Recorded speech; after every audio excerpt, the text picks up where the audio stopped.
This is Jeff Steitzer, and you're listening to the Xbox Expansion Pass. Double kill, triple kill, overkill, killing spree, killing frenzy, Kilimanjaro, kill-tacular, kill-pocalypse, slayer, brains.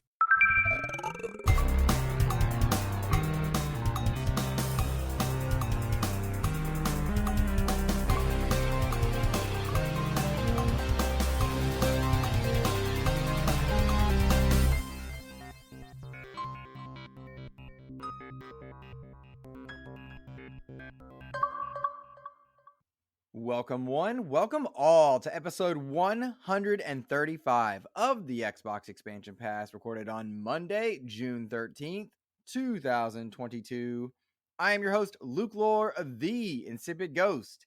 In this episode, we're looking back at some of the most memorable announcements from both Summer Games Fest and, of course, the Xbox and Bethesda Showcase. It was awesome. After that, we'll be sitting down with Yannick Belzeau of Tribute Games to discuss Teenage Mutant Ninja Turtles Shredder's Revenge. It's a packed episode, and as always, I hope you enjoy. Yet another week of gaming is upon us and behind us. Welcome to XEP, discussing all things in the gamerverse as they pertain to the Xbox ecosystem. And as I am wont to do each and every week, I like to start the show by offering words of kindness to those who have made my gaming week better. And this week, the words of kindness are extended to two old hats, friends of the show, and partners in crime, of course, Mr. Badbit of the Trophy Room and Ainsley Bowden of the Bitcast. You've heard their names many times during the words of kindness, and that's because they consistently have a positive impact on my gaming life. This past week, Joseph Moran of the Trophy Room made an appearance on IGN's podcast Beyond, his second, and we know how cool that can be. But more than that, we as a cast co-op crew live streamed our reactions to the Xbox Bethesda Showcase. It was hilarious, awkward, funny. We had a good old time behind the scenes, and you can find that on Season Gaming's YouTube channel. We took the place of the Bitcast for Sunday while we reacted, and in general, it was just a good time. All the more interesting was how down on the show we were in the moment, and then our conversations after the fact about why we were we think kind of overly harsh and looking at the wrong things and focused on the wrong stuff. And the conversations that came after the fact were just the coolest and really insightful and fun. And I think that's why I enjoy those two guys so much. And I can always point you to their content.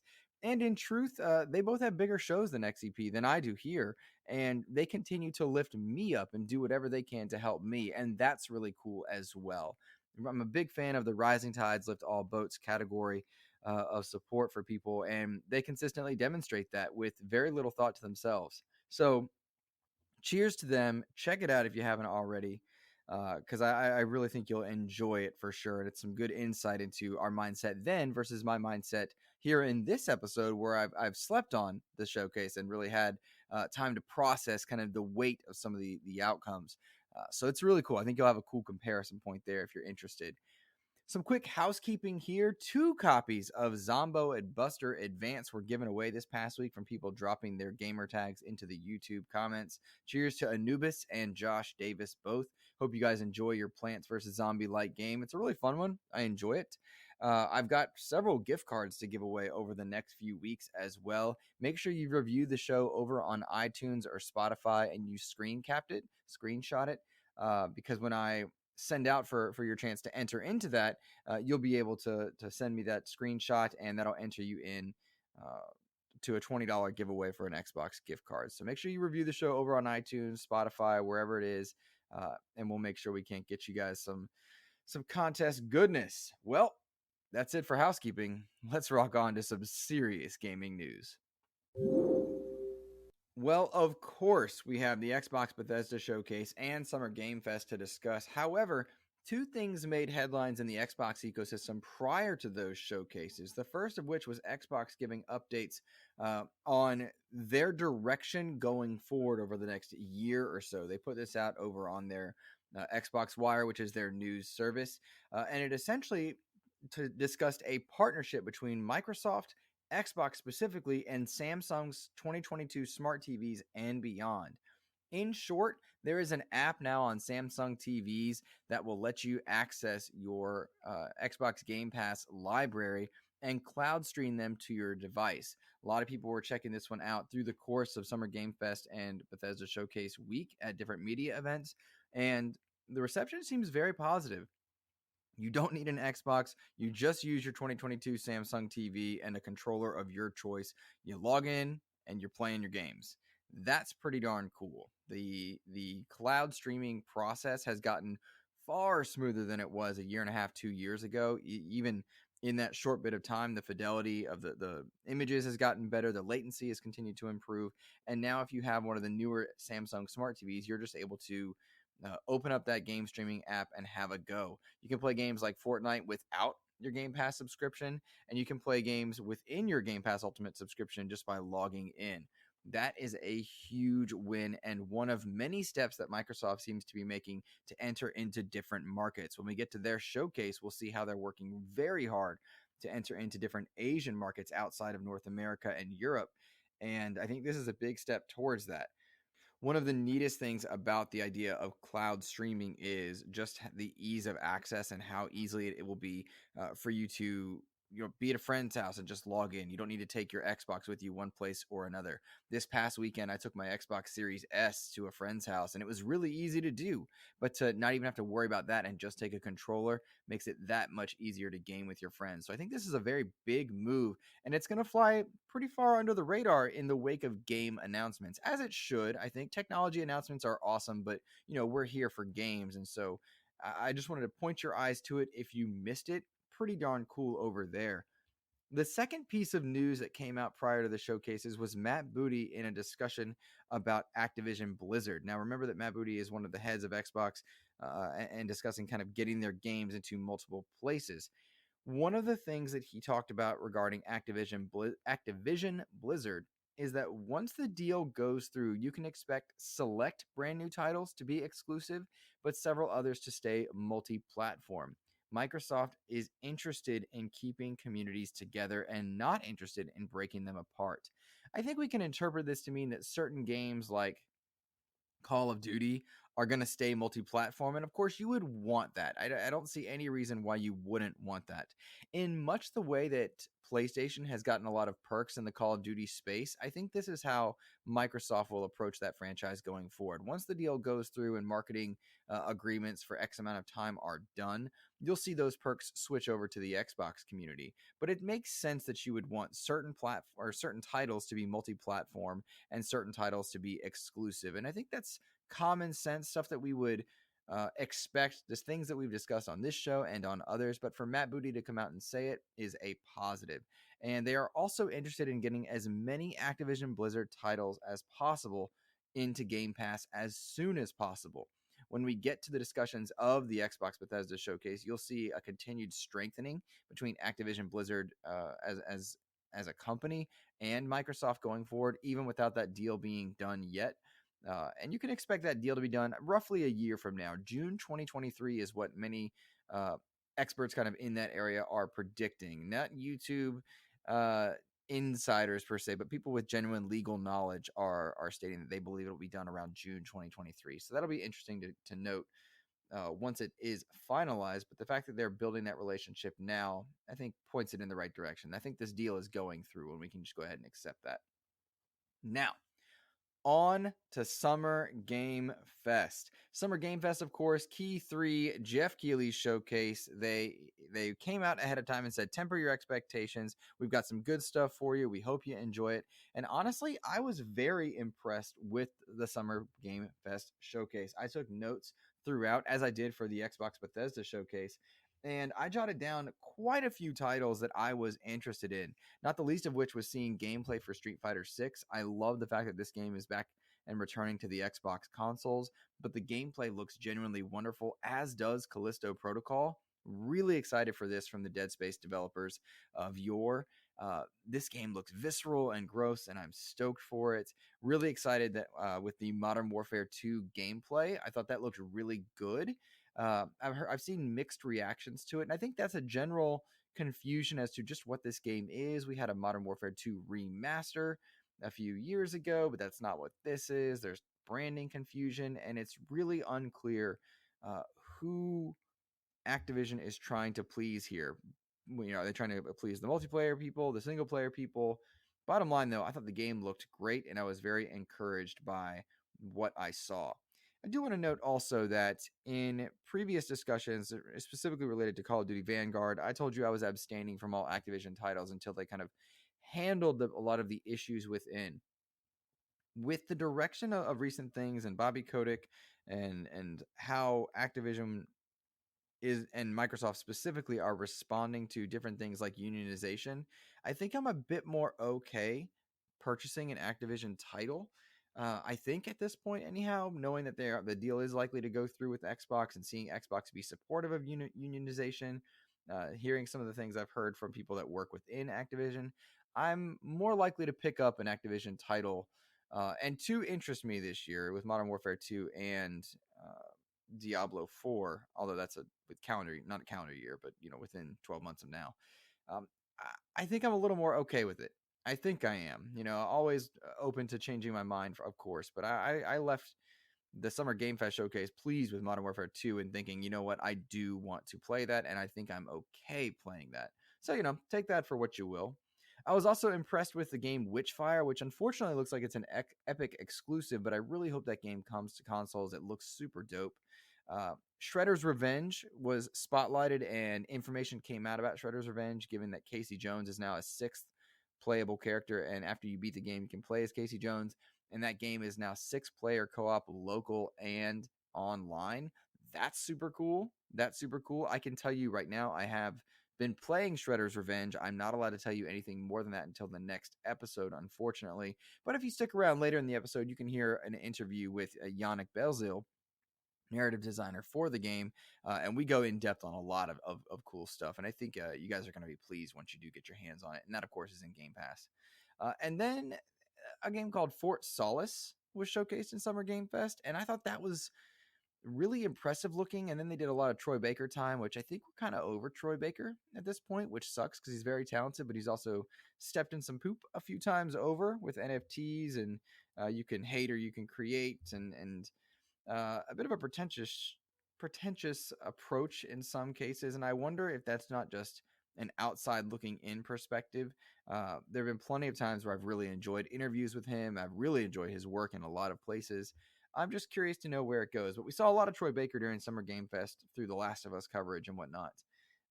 And then, of course, we saw Outriders and Gotham Knights, 2 games I am excited for, despite some trepidation that many people around the interwebs have. Cuphead got some spotlight there with its delicious last course.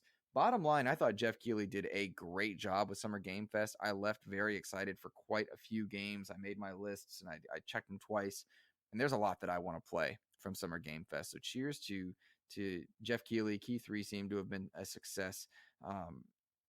And I think it's important that the Xbox community recognize that. I didn't see a ton of Xbox specific announcements there, but still, I mean, it's meant to be a multi-platform and showcase other things. And Keeley's always had a good, strong relationship with PlayStation, and I have no problem with that whatsoever. So, all right, that was it for Summer Game Fest. Let's switch gears.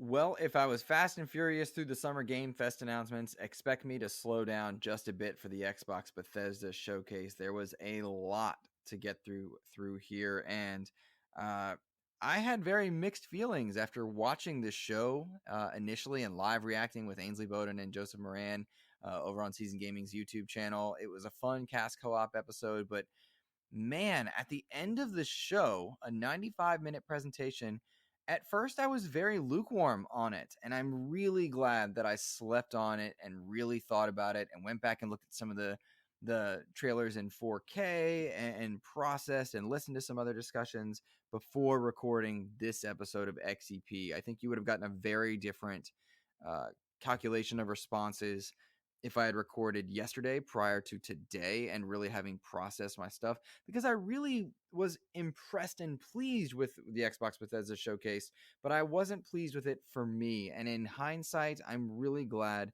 that I took the time to kind of go through it. And I'm glad I was able to take you guys on that journey for anyone that's kind of checked out both sets of reactions and here.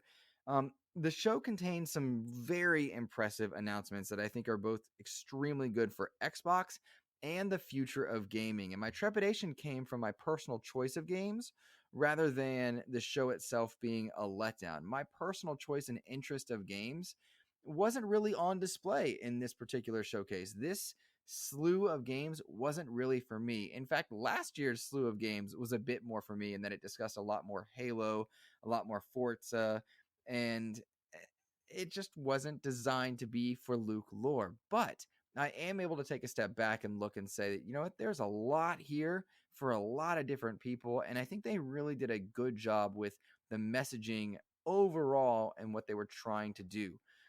Everything in the Xbox Bethesda Showcase has a targeted launch of within 12 months of June 12th, meaning that within a year of the showcase, they're expecting 30 plus titles to come out, and they showcase gameplay for a ton of them. That's pretty darn cool. I said on a few prediction shows that I expected them to focus on the next 12 to 18 months, and they limited that to just 12 months. And they said, this is what you're going to play in the next year on your Xbox console with your Game Pass subscription on your PC, wherever it is. If you've got Xbox, this is what you're going to play in the next 12 months. And for the most part, I think they really did a great job of that. It might have hindered them here and there in that we didn't get some of the hype that you might get from seeing, Avowed or Indiana Jones or Fable, but we now have a very focused sense of where Xbox is going in the next calendar year and fiscal year. I don't actually know which one I'm trying to say there. The next 12 months, that's what I'm trying to say. I don't know, calendar, fiscal, whatever. There was some huge news in this thing. 30 plus titles were showcased, 30 of which are in the next 12 months. Some of the biggest things I want to talk about, and then we'll go to individual titles. They made a big old partnership with Riot Games, and I was impressed. I knew that it was huge, but it wasn't until I researched it to find out just how big a deal this is.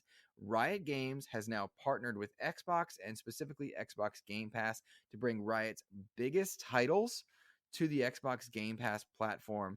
League of Legends on PC, League of Legends Wild Rift on mobile, Legends of Runeterra, PC and mobile with extra content unlocked.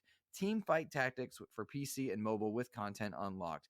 And Valorant for PC with content unlocked. This is huge. This is absolutely huge. The League of Legends community is just absolutely insane. And in League of Legends proper, there are over 160 champions that you can play as. And at the moment, they rotate which ones are free. Otherwise, you have to grind really hard to unlock these champions at any given point or buy them.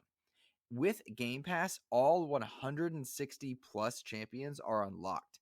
That is stunning, insane, wild. The community for League of Legends is absolutely just disgustingly large.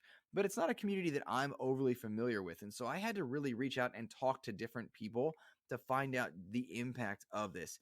And it's absolutely monstrous how huge it is that League of Legends players can just sign up for Game Pass and then immediately unlock all 160 champions and have them all available to them. I have to think that's going to change the meta of League of Legends, which is like the most watched esport in the world, I believe. Now, that's just stunning. And the fact that 80 plus champions in the mobile version called Wild Rift are going to be granted day one access if you're on Game Pass, equally wild.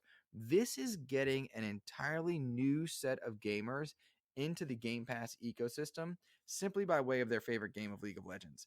And then from there, they're likely to branch in and see what else is on offer. And that's how you build a player base. We know that League of Legends is huge worldwide, all the more big in the different Asian markets, Japan, South Korea, etc. I have to think that this is going to help Xbox gain a huge foothold of mindshare in a part of the world where they've historically struggled. We've had multiple conversations with industry veterans that have noted Xbox's frustrations in Japan, And it seems to me that via xCloud and via Game Pass, they've been trying to attack Asia from a different way, trying to get in via India, which has a huge number of players, to get in via South Korea with brilliant internet infrastructure, to get in into Japan by way of not having Blue Dragon or JRPGs that are built from the ground up, but by partnering with Yakuza and different other titles. This Riot Games partnership is likely to do wonders for getting Xbox in more people's hands. And that is overall not just good for Xbox as a brand, but good for gaming overall. Valorant is a PC title that a lot of people have really found to be pretty darn impressive and competitive with Counter-Strike. Now you're getting more players in there. That's really cool. I think this is a huge announcement that, again, as I kind of stated earlier, this isn't really for me. I'm not a League of Legends player. I don't play on my PC. I don't really game on mobile very much. But this is a big deal. And so if you're an Xbox gamer and you're not sure why it is, I hope I was able to help you shed light a little bit. Of course, I would encourage you to go check out more of it because it's pretty darn impressive. But for Riot and Xbox to be partnering up, that is an industry shifting relationship and a powerful one at that. Now, not just partnering with Riot were big deals, but also the Blizzard connection continues to strengthen. It was on Xbox's stage that Overwatch 2 was announced to be arriving in October and going free to play. That's a big deal. Going free to play for Overwatch 2. Overwatch 2, this weird title where no one's quite sure what its purpose is and what it's meant to do. Is it the original Overwatch? Is it a reskin? What does it mean? Bottom line, you don't have to buy it to find out. And they showcased this on Xbox's stage. Again, another big deal. They did the same thing with Diablo 4. On the Xbox stage, they announced that Diablo 4 will launch in 2023. It'll be available on PC, Xbox Series sets of devices, and Xbox One. Big deal. It's also going to have cross-play and cross-progression for all platforms. Diablo 4 also coming to PlayStations, just in case that wasn't clear. But they don't really show that on the Xbox stage, right? I was really impressed with this one because even with the deal not being done, the marketing and they're tying it up with Xbox. That's a smart move overall for both companies, I think. And Diablo 4 not happening in 2022 like many people had hoped, but everything they showed the new Necromancer, they showed a lot of gameplay of Diablo 4. It looks good. And for me, a casual Diablo player, next to some of my good friends like Kevin Butler, who is diehard Diablo, and Joseph and Ains, who are diehard Diablo, they were ecstatic. They thought everything looked incredible. I was impressed from a casual standpoint. That's really dope. Okay, for that to be happening in 2023 and sooner rather than later, I'm excited for Diablo as well. I'm curious if this is going to come to Game Pass. I don't have it in my notes right now if it does come to Game Pass, but I am excited for it. Let me see. I'm just scrolling. I took a lot of handwritten notes as well. No one watching Xbox consoles. Diablo 4. Yeah, I don't have a Game Pass note next to it. So I don't think it's happening now, but you have to imagine as soon as they can make that happen, they will. And honestly, for my money, I bet it happens before it even comes out. We find that out. Again, an industry movement there, an industry impacting announcement set to be partnering with Xbox there. Now, if Riot Games wasn't enough, if the Blizzard connection wasn't enough, the JRPGs arriving to Xbox were kind of the final like industry shift announcement sets that were in this showcase, and that was the fact that Persona 5 Royal, Persona 4 Golden, and Persona 3 Portable are going to be arriving to Xbox and Windows this fall, October 21st. They're all going to arrive. They're all going to arrive into Game Pass, be available on the Xbox Series devices, Xbox One, and PC. Guys, this is a really big deal. This is a huge anniversary for Persona. The Persona franchise is absolutely huge and has sold a lot of PlayStations. For God's sakes, Persona 4 Golden sold Vitas at one point. The Persona series is much beloved, so much so that they have characters into Smash. And while it's not, again, my personal taste, this is a huge deal that no longer is Atlas, a major JRPG company, no longer are they abstaining from Xbox or abstaining from Game Pass. And we have yet another example of Microsoft working their way into the Asian markets and to say, hey, we don't want to leave you out.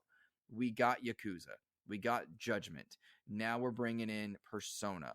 We've got Square Enix's Kingdom Hearts titles. And by the way, Square Enix, absent from all of this. That I think the writing's on the wall for them and PlayStation to be tying the knot soon. But really impressive and smart moves from a business decision here. And for them all to be going into Game Pass as well, that's big. That's big. You know, you've got the Riot stuff, hey, Game Pass. You got Blizzard stuff, likely coming to Game Pass. You got JRPGs from Persona coming to Game Pass. Get in on that service is what they're trying to get people to do. In the absence of a lot of first party stuff that for one reason or another just wasn't going to happen in 2022.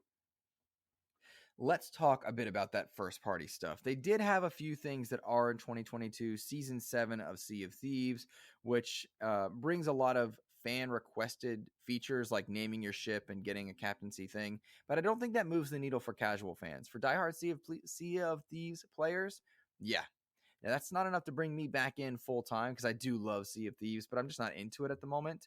But it is a big deal for Sea of Thieves players, so they were jumping for joy at that one. Microsoft Flight Simulator, that's an ongoing title. It's got insane Metacritic reviews. That just dropped the Maverick DLC, which is pretty timely, all things considered. Well, they've announced also that you are now able to, as of today, as of the time you're listening to this, you are able to fly a Pelican from Halo Infinite in Microsoft Flight Simulator, as well as helicopters into the game. That seemed really cool. As a not interested in flight sim guy, it looked really cool. And every time I see flight sim stuff where they bring in Maverick or they bring in helicopters, they bring in the Pelican, I'm like, do I want to dive in there? And I think I do. I think I do want to dive in. And the perk for flight sim as well is it's cloud playable, meaning you don't need to download it to your device. That seems kind of cool. Maybe I do just, click cloud and go for flight sim and just try and fly a Pelican and see what it's like. Maybe I'll do that today after recording, actually. That might be something I try out. I don't know that I want to go fully in, but we'll see how approachable it is. Still pretty darn neat. They started the show off with Redfall, and I thought Redfall genuinely looked incredible. I was a little lukewarm again, like I was for a lot of this in first watching it, but going back and seeing it in 4K, Redfall looks really cool. Quick aside, not a single bit of Morbius in Redfall. Very upset by that. What a crossover it could have been. But Redfall looked really dope. First person shooting, a lot of really cool abilities. I'm cautiously optimistic here. I'm worried it's going to have the Back 4 Blood, Left 4 Dead syndrome because nothing's been able to capture Left 4 Dead for more than a few days or weeks at this point. That like team-based coast, that squad go in and take down zombies or zombie-like creatures hasn't lasted for a lot of people. Back 4 Blood's community kind of seemed to fall off a little bit and hadn't been able to come back. I'm hoping Redfall doesn't suffer the same fate because the game looks beautiful and Arcane is special. I felt like the moment I saw some of the abilities being thrown out by the characters, when I saw some of the stuff happening there, that's what told me it would be different. It wasn't just a run and gun shooter. There's tactical gameplay. There's a campaign here. I'm excited for Redfall in a way that I wasn't prior to this showcase. I'm stoked to check this one out. I'm really anxious to see where it goes. I thought it looked beautiful, especially in going back and looking at the 4K trailers. And I think if you were trepidatious or you're a little cautious on it, I think there's a reason to be really excited for Redfall. I now am in the camp that Redfall looks incredible. I don't know that I'm like dying for it, but I'm very excited to play it. I don't know if that's a weird line to walk, but I'm excited for Redfall. Let's just put it that way.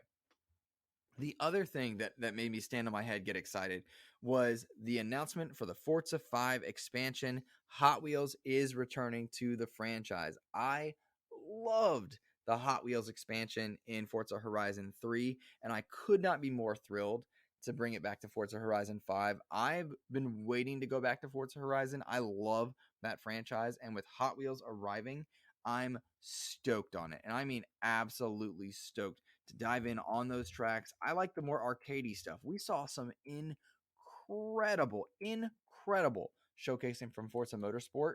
And guys, when I say incredible, I mean like that was an industry shift in graphics and ray tracing and environments. I really think it's going to put Gran Turismo on its heels for those that are interested. And I'm really excited to watch the discussions and the breakdowns of it. But I'm not a Gran Turismo or Forza Motorsport player, right? I'll jump in, try it out, cool car, drives fast, neat.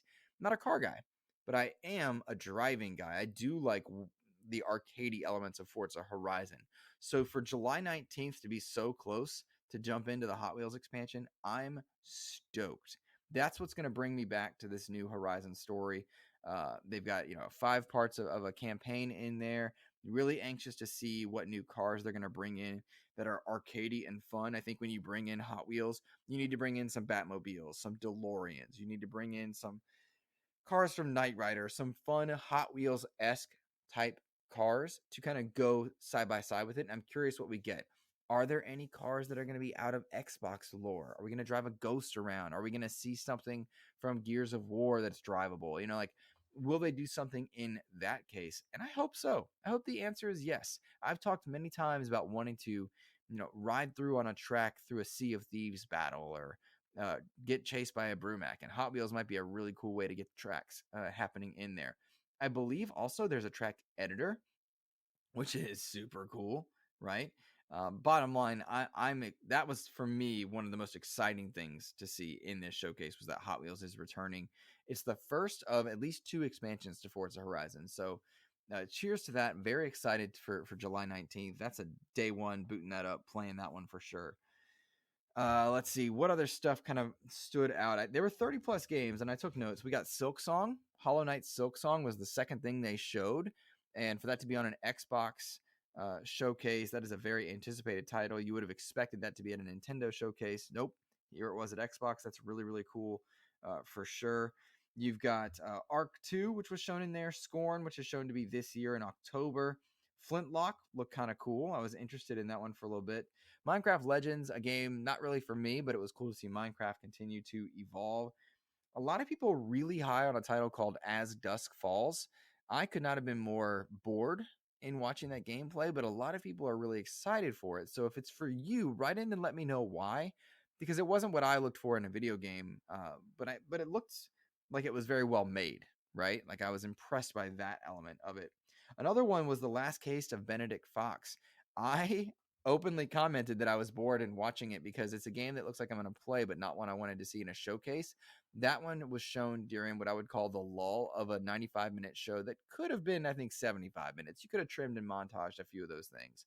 But The Last Case of Benedict Fox, a lot of people are really excited about it. It's very stylized 2D platforming to a point.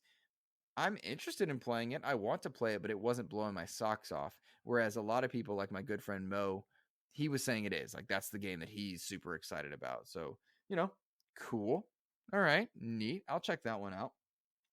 Pentiment fell super flat for me. This was one of the Xbox Game Studio titles that a lot of people were like super stoked to find out about. The moment I saw the art style, the 2D storytelling, that is again a game not for Luke Lore. That is not a game where I'm, having a lot of action and a really in-depth action-based story. This was a much more of a I don't know how to describe it without it sounding demeaning, so I'm going to actually abstain from doing so because the game looked like it's very well made. But it just wasn't for me. Pentiment fell very flat for me. Very flat for me. I think it was probably my least interesting note of the show, right? There was another game called Naraka, which looked really cool. June 23rd is when that one comes out. I'm interested to see that one. That was another game where I think it was a battle royale, but it's like a melee combat game. Another game that felt very intended to bring in an Asian audience. I don't know if that's true or not, but it kind of fell to me in that whole like Riot Games factor into the whole like we're trying to enter into the JRPG market. It's not a JRPG, but the aesthetic was such that it was trying to strengthen that uh, that bond for Xbox that has been notoriously weak as well. And then there was another one called Wolong, which looks to kind of do the same thing. This was an action-based game that has people that used to work on Bloodborne working on it, which looked really cool. They had Project Cocoon, made by the people that made Limbo and Inside. Cocoon is a game that I think a lot of people are anticipating because of the pedigree of the people that made Limbo and Inside. I think that's what's making them most excited. Really unique art style, bright and colorful, but very bug inspired, which was wild. I mean, it's fitting for the name, all things considered. I'll be curious to know kind of how that comes out. But people that loved Limbo and Inside, I think you're going to be very excited with Cocoon. I loved Limbo. I really didn't enjoy Inside, and I think I'm in the minority there. I was really in the minority for a lot of stuff with this show, and it's a very awkward feeling. It's like I feel left out because it just wasn't like my types of games. But I don't know. I'm torn in that feeling because I can see the quality of this show, and I'm pretty high on it in that respect. They did have a weird moment that makes sense, but didn't quite fit the theme of the show. The theme of this show was gameplay. They showed gameplay for almost every single game on display here. But one that they didn't show gameplay of was they discussed Hideo Kojima making an appearance at the Xbox Showcase. Hideo Kojima was there. He filmed a video. He talked about his new game that he's making in conjunction with Microsoft and with their cloud technologies and with their how excited he is to be working with Xbox. And that's it. He just said, "Hey, I'm making something with Xbox," and then he was out. And that was really odd because the whole theme of the show was gameplay, and it felt very out of place. Now, that said, there are very few people that you are willing to go out of your own theme for, and Hideo Kojima is one of them. When Kojima went to PlayStation to make Death Stranding, he was always clear that he wasn't anti other platforms. He was just working with PlayStation to make the game he wanted to make. It looks like the same thing is happening here. He put out a funny tweet after the fact talking about how he's still excited to work and continue working with PlayStation. And it felt very much like a, hey, mom and dad are fine. You know, like we're okay. We still love each other type thing, or I still love both of them. But seeing Kojima there was a big win, I think, for Xbox and Microsoft overall. And then they ended the show with a very in-depth look at Starfield. And this in-depth look seems pretty divisive. And there's a lot of reasons for this. At first glance, it looks like a reskin for No Man's Sky. And I don't care what anybody says to me otherwise, there were a lot of elements that were very similar to No Man's Sky on the surface level. Now, the further in depth you look, you find that what you have is far more likely to be very deep and in-depth storytelling and world building in Starfield that you wouldn't get in any other title. This is a very Bethesda-like game. And it's essentially Skyrim in space, as they suggested. And Todd Howard was there in his leather jacket and matching shoes, a lot of makeup, and showcasing this game. And I think you're going to get a super in-depth RPG. But on the surface level, there were a lot of things that were very similar to No Man's Sky. Your suit looks very similar to No Man's Sky. You are mining for resources at various points. You've got base building, ship building. You're scanning wildlife at various points. You can build your own ship in a way that will suit your play style, build a squadron, build a fleet, and explore the universe as such. There are 1,000 planets that you can go visit, and it's unclear at the time of this recording whether or not those planets are procedurally generated or whether or not you're able to kind of go and find something that's been pre-developed, pre-created, like that a developer said, hey, we're going to make this type of planet and we're going to put these things in there for you to discover. So I'm curious to know how that works out. The thing that I really liked about it was when they said when among the planets that you can explore are Goldilocks planets. Now, a Goldilocks planet is like planet Earth, where you've got multiple biomes at various points throughout. It's not like Star Wars, where you've got a water planet, a sand planet, where you've got a planet that's dedicated to just being frozen. This is a Goldilocks planet where you're going to have lots of different biomes on one planet. And I'm really interested to see how that goes. The funny thing is, when I saw the combat, it reminded me a little bit of old Destiny, like Destiny 1 in some ways, but in a good way.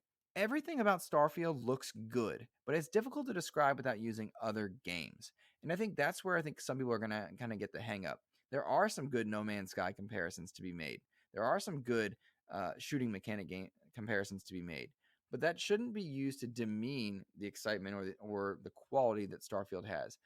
This looks like a game that is going to change, or I should let me rephrase, have an impact on gaming in the same way that Skyrim did. That's what it looks like it's going to have on the gaming industry, and that's a high bar to set and an unfair precedent to compare it to, and yet it's one that they've embraced and they're tackling full on. I know it was delayed. I hope it was delayed for polish purposes. Bethesda games are notoriously buggy, and the whole meme about it, bugs being a feature in Bethesda games, that needs to go away now that they're under Microsoft's banner, and I hope it does. I want it gone. I want this game to come out, and I want it to really be the kicker for the reason that you need to have an Xbox. That's the thing. That's the real thing that Microsoft needs. They can't control some of the things that are happening in the world with COVID, with chip shortages, with delays based on the war in Ukraine. They lost a lot of exclusives, but they did put on a showcase that had 30 plus titles within the next year. That's cool. That's impressive. And the promise of AAA titles coming into Game Pass must deliver in 2023. And unfortunately, it feels like we've said that before about 2022. It does feel like we've said that before. It feels like we keep saying the next episode, the next show, the next thing. But they're doing well. They are doing well. And credit where due, criticism where due. I really need Microsoft to nail it with its first-party AAA experiences in 2023. Of course, you're getting Redfall and Starfield. What else are you getting? I'm curious to know. We know everything for the next 12 months. But what about the fall of 2023? We don't know that. We don't know the winter of 2023 prior to 2024 arriving. That's something I'm curious to see. So, all right, guys, I have talked a lot. I do need to make sure I answer some of your questions. This has been a long episode. I knew it would be packed. Stuart wrote in and said, how would you rate it? Stuart gave it a D or a C grade. He said Redfall looks good. Diablo 4 and Forza. He was excited to see what Kojima brings, but the rest he was not really all that interested in. He felt like it was too indie heavy. Stuart, I think if I had answered this question right after, I would have said C, but upon reflection, good strong B, B+. They had a lot of big stuff here. It just wasn't designed for Luke lore. So there you go there. Ruin Trelvik wrote in. He was asking about Starfield. Oh, there's my dog saying hello. Ruin says, Starfield looks like the most ambitious game ever made. How do you think that the sheer size of the game will affect the actual storytelling of the game, positive or negative? Ruin, I have the same worries myself about the size. When I hear 1,000 planets to explore, I get nervous. I don't actually like that. I want a more curated response. But that's not, we don't know. Proof is in the pudding, right? I think ambition is exciting, but maybe we have a Witcher 3 problem where the game is so big that most people miss out on a lot of its experiences. But that's a wait and see for sure. Good question, though. Matt Kennedy writes in, he says, I think the show is a passing grade for sure, but not with flying colors. Starfield is still what has me most excited, but most of the big releases for the year still just said this year, but no definitive date. Are we as gamers okay with that? Matt, I'm okay with it, but I understand your question, and I'm okay with it. I'm not great with it, right? I don't want a release date if it's just going to get delayed, and everything is getting delayed right now for one reason or another. So to that effect, yeah, like I'm okay with it for that reason. But I agree, it's frustrating when you've got this major mega corporation like Microsoft with all their monies and all their developers under their umbrella and the talent that they're bringing in and the culture they're trying to push through, and then not getting dates. That's tough. But we can't have our cake and eat it too. We cannot say that, hey, we want developers to take their time and then get mad when they don't give us a date. We can't say that we want Microsoft to treat its developers right and not kill them and grind them to nothing and then be upset when we don't get a date, right? We can't have it both ways. We can't have it both ways. There are some apt frustrations with certain games like Halo Infinite and its content production. The game itself, great. The content, too slow. It's a tough call, but I think as gamers, we have to be okay with it if we're going to be preaching that we don't want devs to crunch and we want them to take their time and want the health of the developers to be primary. But no doubt, it's frustrating. That said, guys, I mean, there's so much to play, right? There's so much to play. My man Todd Oxter wrote in. He said, solid show, but no big fall exclusives or megatons. Agreed. I think they showed us to be a lot to be excited for 2023, but no major AAA day and date in 2022. A lot of the rumors didn't materialize. Todd's probably talking about like GoldenEye. He's probably talking about Banjo-Kazooie or whatever else. He then asks, did they need one big exclusive or day and date game to make 2022 feel like a big win? Todd, maybe they did, but 2022 has been a big win anyway for them. It's just not. I think they had the big win, right? Day and date may not be the case, but bringing Persona in to Game Pass in October on its anniversary, that's a big win, right? Bringing all the Riot games to Game Pass and PC, that's a big win. I think the Overwatch connection is a big win. I think, Plague Tale, big win. Silk Song, big win. They've got some big wins there next to the fact that they're handling the chip shortage far better than Sony and Nintendo. So they're having their wins, but I agree it's a lack of a AAA big, this is Xbox Game Studios this year, boom. But I think knowing that they had to delay their two big ones, and then you got Stalker delayed and you had Somerville delayed, I mean, it makes sense. It makes sense. It makes sense, but it doesn't feel the same, which I'll grant you all day long for sure. For sure. All right, guys, we could keep going forever. There's so much to discuss here in this one, and I'm sure I'll be joining a few other podcasts at various points. But if I missed something from the showcase, please reach out to me, insipidghost@gmail.com, or tweet me at insipidghost, and let me know what I missed or what I should be thinking about that I haven't so far. I'm going to send you now to an interview with Yannick Belzeau of Tribute Games to discuss Shredder's Revenge. Sat down with him. This was an absolute pleasure. Again, if you missed it earlier, I've been playing Shredder's Revenge. I have a lot of very positive thoughts on it. I have a few critiques here and there, but I can't talk about any of those until the next episode. But Yannick and I go pretty in depth. We go pretty in depth with it. I think Ninja Turtle fans are going to love this one. If you hear the interview, it would mean the world to me if you would tweet out to Tribute and to Dotemu and let them know that you heard about it, that you're excited for the game. That's what helps XEP the most, guys. It's reviews and it's tweeting developers and PR people and saying, hey, I heard about this game on the Xbox Expansion Pass. I'm checking it out because of the Xbox Expansion Pass. That helps me get the next interview, get the bigger stuff. I've got a Red Out 2 interview that I'm holding right now. I'm looking to chat with a few other people, but Shredder's Revenge was a big win, and I'm really excited for it. I've got a few other names that I'm trying to connect with, but it helps me the most when you let other people know about my show and know that you appreciated and found games through me. As an interview show, that's the tough part, right? That's my grind. And I'm so grateful for those of you that joined me for the ride for sure. All right. That's it for me, guys. Enjoy the interview. Have an amazing week. Take care.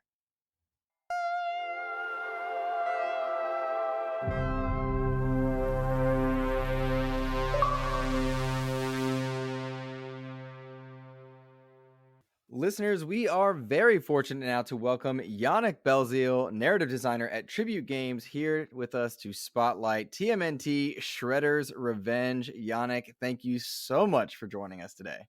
It's my pleasure, Luke. I am so excited to have you here. Shredder's Revenge is among my most anticipated games of the year. It is on our doorstep. Hint, listeners, I've been playing it, which is pretty darn cool. Now, Yannick, Shredder's Revenge, it was designed to be both a love letter to fans of the 87 TV show as well as the classic games of yore. What was the vision that you guys set out with in the beginning? To cover both of those or just one? How did it start? I feel like my answer is in your question in a way you might not have thought of, is that yes, it's a love letter, but to the old cartoons and to the fans, but we were fans first. I am a very spry 42 years old, and a lot of our team is in close of that same age range. So we came of age when Turtle Mania exploded, and in that explosion, then there was video games, comics, toys, and cartoons, but the video games were really near and dear to us. And even back then, like, this is less common now, but back then, good games based on franchises like that was a bit more rare. Like, I don't know if you ever hopefully rented a Back to the Future game at a video store when you were a kid because it's your favorite movie, and then you play it and it's real rough. But the Turtles were really lucky in that they got really specific, exciting games, especially in the beat 'em up department. So like I think that we would have liked those games purely as beat 'em up anyways, but we love the Turtles, we love the cartoons, so they really stayed with us. And for all of us at Tribute Games, like it was sort of a career goal to get to do hopefully like a turtle game one day. Like a bunch of our team worked on the 2007 Game Boy Advance game of TMNT, like the one based on the animated movie. But Mm-hmm. as much, and it's a really great game, but they were like, on Game Boy Advance, you don't really have multiplayer, and you feel that you need like that multiplayer component to have like a true TMNT experience. So some people in the team like were like, "Oh, we got to get a second chance to it." And also like we are an independent studio, and one thing we always prided ourselves on was to create our own characters and worlds. But one of our co-founders always said like there's two things that we could not say no to, and one of them is TMNT, and the other would be Mega Man. So the stars aligned that we could not only get to do like a TMNT game, but 1987 cartoon TMNT game, which was like, I guess, the most iconic versions of the turtle for our childhood and for a lot of people at large. So we got really, really excited about doing that. But in being excited about making that game, we were also like very diligent into making a really, really good beat 'em up because we love the genre. And I guess you don't want a weaker game with the turtles next to our own name. So we really wanted to make it good, and we really wanted to honor the character. Well, it certainly feels as though you've done just that. A lot of the preview coverage seems to capture a lot of the magic of the games of old and the cartoon. Uh, it- One of the things that Tribute does well is capture art styles very well. One of my favorite games from you guys, Mercenary Kings, love that art style. Loving what I'm seeing from Shredder's Revenge in terms of art style. In order to capture that, what kind of research did you guys do? Did you go back and play the old TMNT games? Did you go back and watch the shows? How did you guys kind of come down on getting that style of old, but also allowing it to be modern as well? One of the well, first, thanks for your nice compliments. We're really happy that people seem to be enjoying the game so far, even in in its preview state, which was just 2 levels for a lot of players. One of the thing, like first, like we sort of done all the research when we were 10 years old, but we did get back to do our proper homework, which was playing the old games, especially like the Konami versions. So we played all of those. I went back to watch a whole bunch of episodes. I know that some people in the team like watch like 3 or 4 seasons all the way through. Me, I just went into different types of episodes, depending on like what bosses we were using for the game and stuff like that. Mhm. Um, but yeah, we did a lot of that homework, and it was really important for us, like to, because one thing we want to do with the game is that um, we want it to feel the way you remember playing the game, but actually playing the game, like you see some of the shortcomings, like maybe some were technological for the time, others there's like gameplay that's less forgiving, because like one of the things that you realize is some of the games were meant to be arcade games, and arcade games rule, but they're also meant to separate you from your quarters. Mhm. So it's finding a way to make these mechanics more forgiving and more fun to play, or maybe remove some of the frustrations and make it more new player friendly. Yes. On the note of difficulty, I've been playing a bit of the game solo, and you guys just announced that not one, not four, but six players can play at one time. How there's a lot to unpack with the idea of six-player co-op, but how does the difficulty change when you put more players on screen? Of course, you guys have difficulty settings, but when you put more players on screen, how does the game change?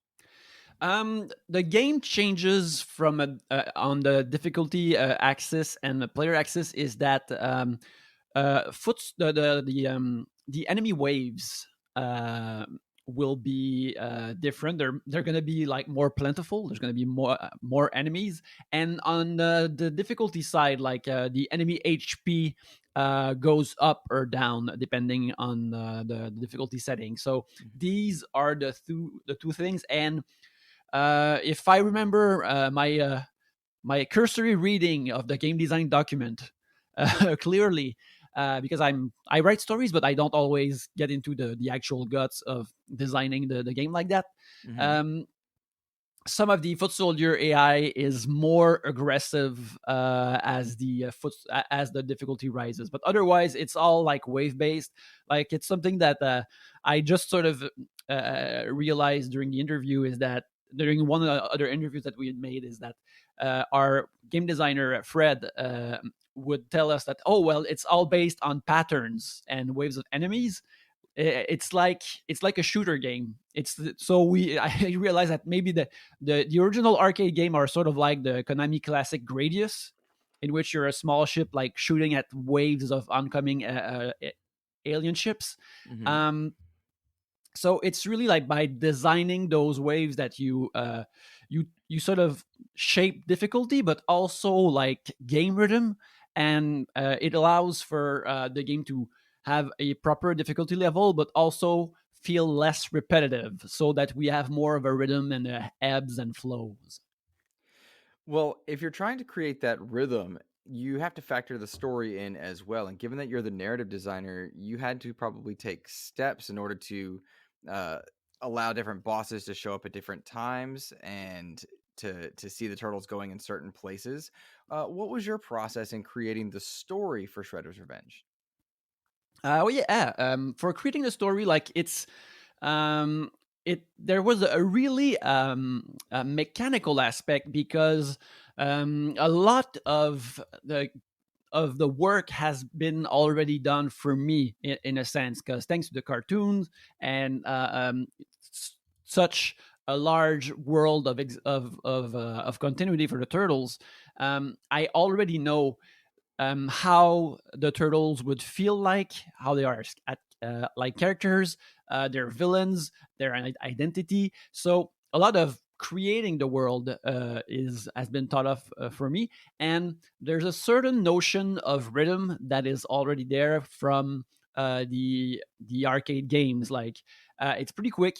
You go through levels, you beat up a boss, and in between levels there's like one image, like one vignette, like, so you already know that you're not going to have big dialogue exchanges or big intensive cutscenes like that.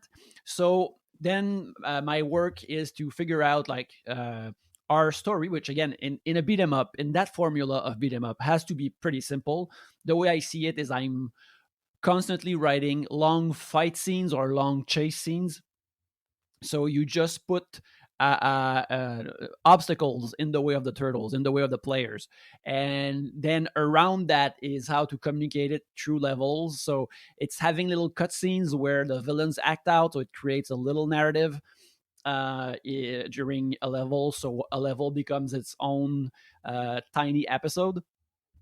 One thing that I would do is that when it's time to create a level, I'll be told, like I have a list from the creative director, like, oh, we have this number of levels and they're these settings, and it's going to be that boss for each setting. So then I come up with, so then what I come up with is finding ideas. Like, let's say we have like sort of a New York City rooftop level, like, which is like, you see the turtles like run around and jump around on rooftops in the cartoon intro.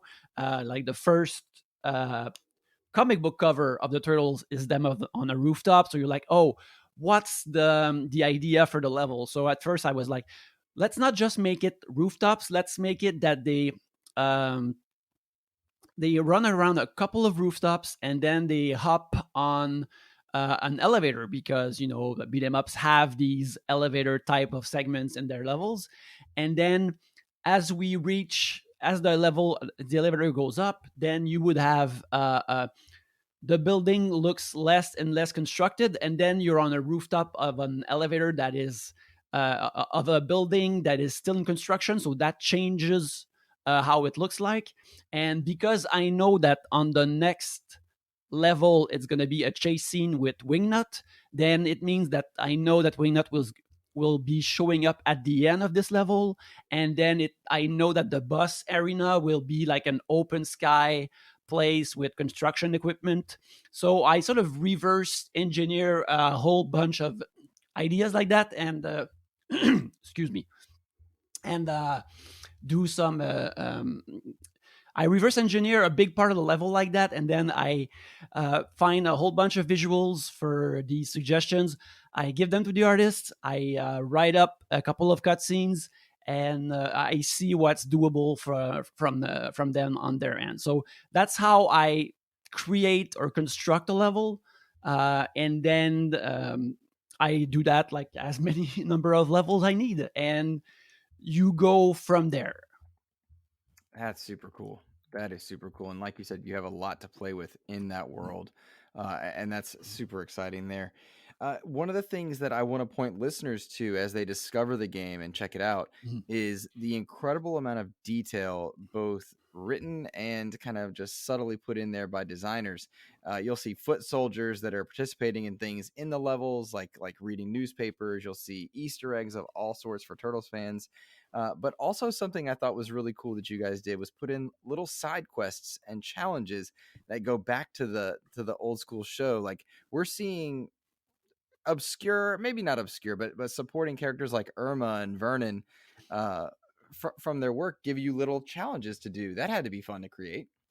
Yeah, that was a lot of fun. Again, like we really wanted to like include all of the supporting cast from the cartoon inside the game, and it felt like the best way to bring them in a beat 'em up format without like having them being fighters. So it was really fun. Like one thing that it became really clear to me as I rewatched the show is that sometimes, like as an action adventure show, it's not always super strong, but as a comedy show, it's really, really funny, especially the vocal performances. And the vocal performances, like, create like 85% of the character. And that made it easy to create the characters in a beat 'em up format, like to give them a lot of personality, because the cartoon like did so much of the lifting for us there. So it's easy to bring in Vernon or Burn and just give you like a good drop of their personality, like just in an exchange, because the cartoon is so strong with that. And it was just really like fun to plug inside the game. And also it was a way to like to make a difference between like the arcade and the story mode, and try to figure out these little tidbits that will get people to replay the game. That's super cool. And I have to note that as you're going through and doing these little side quests, you're also doing different challenges that have to help with replayability. Not only are you discovering items, but each level comes with challenges that give you something to strive for. Yeah, it's another way, like as again, like once you know you're not working in the arcade idiom, like you're like, oh, we have to give challenges to play with the skill level of the players, and especially like all the different types of moves that we can do in the game. Like I feel like you can get away with just button mashing, but if you decide to press pause and look at all the moves you can try out, suddenly you see there's a lot of variety. And with that variety, like there are challenges. They're doing a lot of juggles, being use the evade maneuver pretty well. It's just a way to add again a bit of modern replayability, but also hoping that the players will discover the other moves in the game.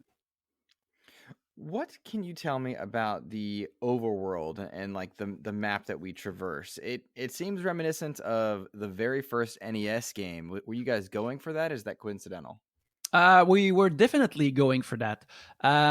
We among on our team, like there's people who are just gonna jump at any chance of doing chibi versions of any characters and drawing these teeny tiny buildings in the cutest way possible. Like they're always up for that.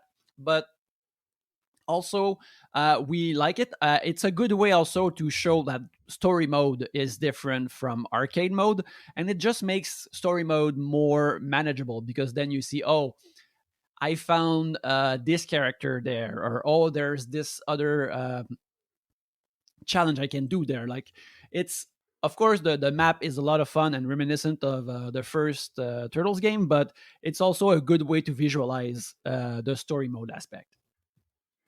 Super cool. Super cool. Now, you guys just announced this past, well, at the time of this recording, just yesterday at Summer Game Fest, that you are now hitting 6 playable characters with Casey Jones joining the 4 Turtles, April O'Neil, and Splinter. I have to know that how exciting was that to get that 6-player local co-op and have all those playable characters out there? It's super exciting. We first the most exciting thing is that mostly none of that had been leaked, so that was really that was like sometimes we have some partners or some bit of info comes out of somewhere and suddenly like maybe there's gonna be people will know that when's the date or maybe there's gonna be 6 players, but Casey Jones was unknown by most of everyone, so bringing out that surprise was really thrilling. But also, like, we're really happy that we made it work. And seeing there's something really special about, I feel like the Turtles as a beat 'em up is that there are many ways to adapt characters in video game format, but I think that the Turtles, it's especially fitting to be able to play as a gang, as a group of friends. I feel like you really embody the Turtles when all of you are linking up and playing together and going to fight the Foot Clan, because that's what the Turtles would do. So bringing a 6-player mode like was really exciting for us, and seeing the reaction of people being even more thrilled that they'll be able to play as a friend, as a family or a group of friends. We're really happy with that we made it work and that people are reacting so strongly. Same thing with Casey Jones. I mean, ever since we announced the game, people were asking for Casey Jones, and we had to bite our lips and just say, maybe if we get to do DLC, maybe he's gonna be there someday. We don't know.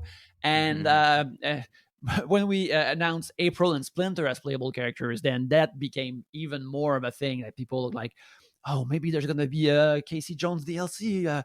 Can we ever get Casey Jones? What about Casey Jones? So finally, being able to like announce it, that was really cool. Same thing about seeing like creating Casey as a playable character. Same thing for April and Splinter, but working with the artists, like we're really lucky because one good advantage that we were making this game during the pandemic is that we were all together on Discord, and so we'd had shared channels, and you would see like animations coming from the artists, but everyone in the company like would offer their suggestions. So sometimes when an animator was like, "Oh, what should Casey's taunt move should be like?" and so everyone throws their suggestions. They pick the best ones. So everyone got together somehow to make the characters, and seeing them being built from the ground up, because they have something special, because you couldn't really play these. I I, I feel like one of the later beat 'em ups, not based on the '87 version, has Casey Jones as a character, but in the like arcade style, Konami style that were building up from the old arcade games. Like you could never play as anyone else but the Turtles. So creating those characters was really special, and we were happy to bring Casey at the end. So cool. So exciting. Now, you mentioned, and I'm going to jump on this one, you mentioned the idea of like Casey Jones DLC at one point. Was it ever thought that you guys would bring him in after launch, bringing them in later on, or did you guys have the vision of it being a launch aspect? Oh, he was always going to be on launch. He was planned out since the beginning. Again, because we're such big fans, it was always thought up. Like our ideal roster was all of these characters for starting the game with. In fact, something I can mention is that Casey Jones is unlocked once you finish the game once. So he's not there as you start the game. You have to finish the game once, and then he's unlockable. Very cool. Okay. That's why he doesn't appear in the cutscenes while you play, but he appears in the ending. And so yeah, that was really, really exciting. And but we had not planned him for a later launch. No, he was always being present at launch. As for DLC, it's not. We just finished the game, but a lot of us, I think, we would love to keep doing stuff with the Turtles. But so far, it's not in our hands. That's up to the good people at Nickelodeon if they want us to make more. I think we'd love to make more. So we'll see. It's gonna depend on the reception. But so far, it looks like it's gonna be positive. So let's hope. Let's cross our fingers. The reception is going to be positive. I'll tell you that right now, and I'll tell every listener. The game's, of course, in Game Pass, and you can be able to play it in a number of places. The reception is going to be positive, Yannick. It's an absolute blast. I am curious though, if there was ever a chance for like alternative costumes. There's a lot of ripe history for the Turtles that are in different outfits and disguises. Was that ever something that was on the table? And on the idea of DLC, do you guys have ideas for DLC if you guys ever could or wanted to do it? For alternate costumes, it's really it was not thought of during production because we're very proud of our animations, and the animations are really detailed and they're filled with character. And it's because like it takes a long time to give like each Turtles has their own moves and their own way of moving and reactions. So they're really bespoke in a way. Like they're really animated with minute details, which means that making them takes a long time. It really takes a long time to give them all these different moves and attitudes. So it made it that creating a playable character when not even taking in part of the balancing and actual game design aspect of it, just producing the animations, that takes a couple of months, maybe even more than that. So it's a lot of work. So bringing alternate costumes or different looks, like I always thought it'd be cool if the Turtles could be in trench coats and hats the way they were incognito in the old cartoons. But right. That's exactly what I was thinking about. But again, that would take a whole lot of time, and especially with our animators, like they'd want the trench coat to be flowing, and you'd want it to be dynamic and look good because in a fighting game, like the pauses have to be really crisp and readable because they go by so fast. So it's not a possibility given the amount of work that goes in that. I feel like if we had like that amount of resources available to us, we'd probably work on a newer playable character rather than create an alternate skin for a character we already have. Gotcha. Very cool. Now, Yannick, you of course work for Tribute Games, but Shredder's Revenge was developed as a joint effort with Dotemu. And the first thing I want to know is, how do you pronounce their name? I've never heard it. How do you? I know the developer, but how do you pronounce it? It depends. It depends on whoever says it, what language you speak. You might have noticed that francophone. So for us, it's Dotemu. But a lot of people say .mu, .emu. So .emu, I think, is fine. However you feel it's the best pronunciation works for you. I think it's a Rorschach test for your own language. Okay, fair. Then I feel a little less guilty. But tell me what it was like working as part of a joint effort. What's the day-to-day like when you're working with another company to produce a game like this? It's really good because first they also published Streets of Rage 4. So one of the big things is that they have up-to-date current 2020 beat 'em up experience. So they've already done like a modern version of that type of game. Streets of Rage is more methodical than Turtles. It's less about crowd control than Turtles, but again, like they've already worked in that genre, so they know what the players want and they know what they want. So we have their expertise for that. But there's also the fact of like when we're making the game, sometimes we don't see the forest for the trees anymore. We just get like tunnel vision and concentrate on one aspect. So it's always good to have someone on the outside or in another continent to come in and say, oh, this part needs work. This part is not as quick or exciting as it could be, or you need a little more pizzazz there. So they've been really helpful as outside eyes, but also their expertise as a publisher, like how to market the game and how to make it sure that people talk about it and know about it. They have such an amazing know-how in that aspect that they've been really, really, really helpful. The game was not. The game is great, and they have a big part of that in there because they helped us to get it along the way. Very cool. Very cool. Now, I think it's fair to say this feels like it's the summer of the Turtles, given that we have Shredder's Revenge and also the Cowabunga Collection, which brings together so many of the games that likely built your childhood. You know, you talk about the research being done when you were 10 years old.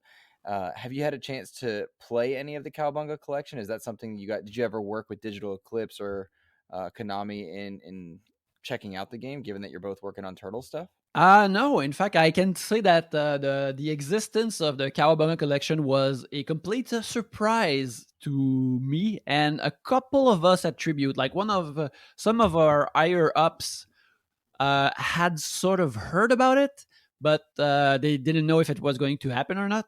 But we just heard about at the same time as everyone else that these games were being reissued, and I think that's great because I mean we owe a lot to these games, and it's cool that they're going to be available in a legal, accessible way to play them because they're classics. They're great.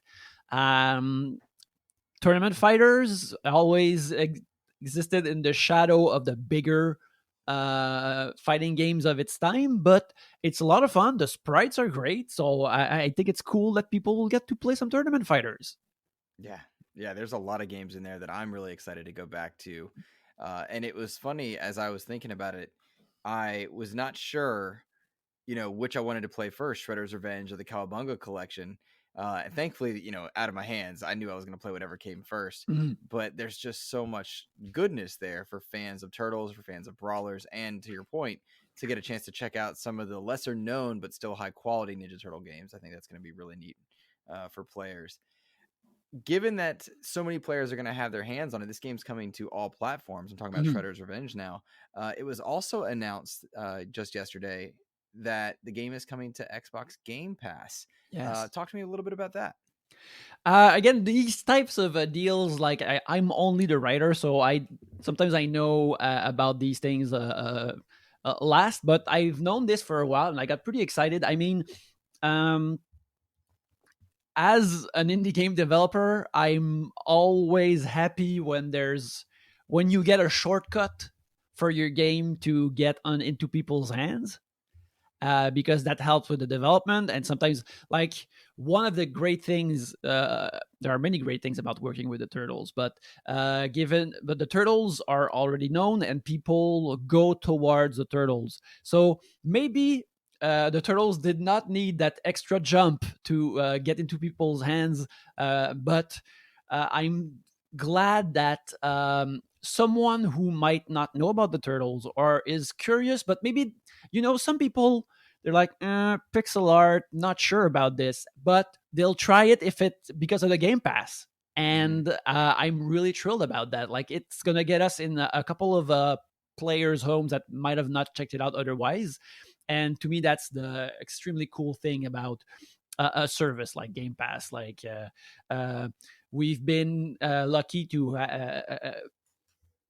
be in these types of deals before with our previous titles, and to get a peek behind the curtain. Like, they're really helpful for indie developers. They're great opportunities for indie developers to get the games into new hands. So I'm thrilled about that. I am equally thrilled, and I think a lot of people from our generation, yours and mine, are going to get a chance to take advantage of Game Pass and sitting on the couch with their kiddos. This game, for anyone that doesn't know, is you can play it 100% local. You can play all 6 players couch co-op. That has to be just the coolest feeling, knowing that you can bring more people into just a beloved genre and a beloved franchise. Yeah, for sure. I mean, there's a French expression that translates as adding your own stone to the church, which is basically like you help to build up a bit of a monument. And I feel like that's something we're doing with the game. Like, we're giving back to to characters and a genre that meant a lot to us as a kid. But also, like, the fact that there are different difficulty levels, and the game is accessible to a younger player. So for me and for all the team, it's exciting that a kid might play. That might be a kid's first beat 'em up, and it also might be the first beat 'em up he can play, like, with his mom or dad, and that's really sweet.